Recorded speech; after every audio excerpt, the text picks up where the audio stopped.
Welcome everyone to another edition of Coach's Corner with yours truly and the esteemed Dr. Kalind Bakshi. Today's topic is something that's an interesting one. And, we were talking about coronavirus being a pandemic. I feel this one reason is almost like a pandemic across the world. It affects college students, young professionals, even older individuals. And it is surrounding the concept of I do not have time. And, being busy, not having time is something that's used as a way to not pursue new things or kind of not be available for certain instances and so on and so forth. And I've been somebody that has fallen a victim to that as well. So, Dr. Bakshi, having been worked as a vascular surgeon, having a flourishing practice, and then even now traveling the world as a master coach and really empowering people, I know he has a lot of things on his plate.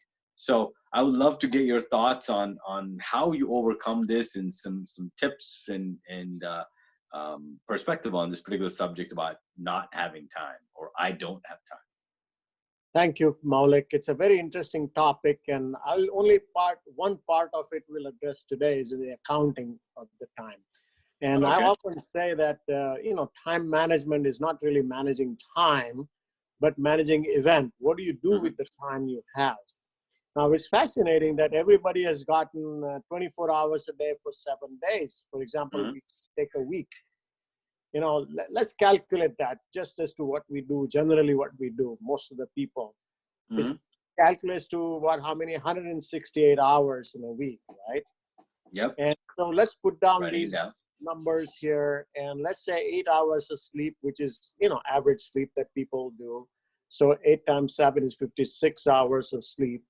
And then you take 5 days work, and let's say 40 hours, but instead, you want to put a little bit extra, so maybe 50 hours. If you want 50 is fair. Yeah, 50 hours, and then add to that some other things. For example, going to commute. How many hours would you like to put for commute? I mean, a little bit over an hour, so maybe 5, maybe 10. Yeah. Okay, 10 hours. And then how much for food and eating and, the requirement of food and dinner and all that? If I had to speak for myself, it'd probably be significantly less than the average person because I eat super fast. And, but I guess go with 12 hours in a week. Okay.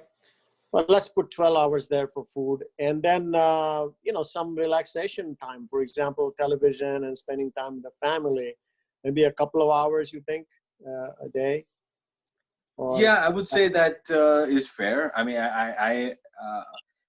just hanging out, spending time with family would be a viable number.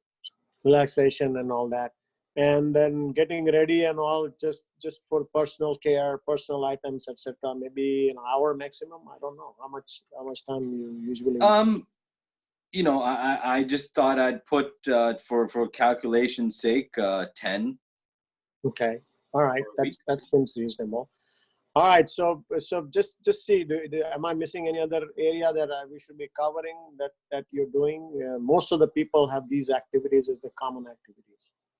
I mean, even if you like maybe add 5 or 6 hours of grace that people can use. Okay, well, 5 or 6 hours additionally that you want to while away and do nothing, for example, or being lazy, just sit around.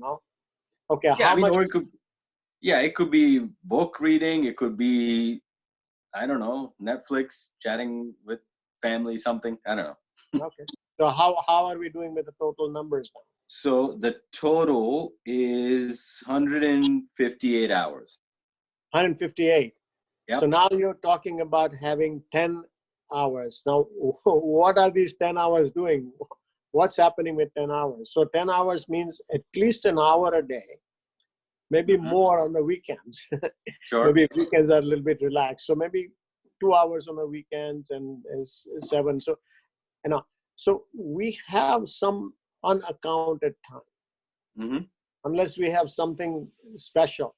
Now, if you look at it that way, and proactively figure out what you want to do with the time, You may want to learn something new. You want to, I mean, build relationship, maybe do something that's productive. Put an extra hour in work. People do that in order to create some income and all that, or learn something new skill. So when you go through these kinds of exercises for yourself, this is just an example. Things will vary, and not everybody sleeps 8 hours. Not everybody works 8 hours. I mean, these are variable that we're talking about. But when you go through the time accounting as to what you do within the time frame given to us, and all of us, we do not have. Einstein did not have extra time either. Right. So how do you leverage what you already have? And that's the question that we want to pose here, and think about it, and see if you can really find something that you can, when you say, I don't have any time, well, here it is. So go ahead and enjoy these calculations and see what you can do in your own life. Suddenly it makes me realize I'm not the most efficient human being, but at least I have a way to monitor this. And, one of the things that I'll request anybody that's listening to this, share your thoughts in terms of some tips and tools that you use to better manage time, better manage events, prioritize. I've also heard individuals, John Maxwell said this in one of his books. I think No Limits is No Limit, I believe. Energy management. It's not time management, it's energy management, which I thought was a very interesting way of looking at it, that where are you exerting your energy, and depending on whether it's enhancing or draining will make you realize whether that time is actually being used productively, and so on and so forth. So that I thought was an interesting concept as well. Wonderful. Thank you very much for those additional insights. And, maybe some other time we'll talk more about time. Is a very interesting topic. We'll talk some other dimensions about it also some other time. Thank you, Maulik.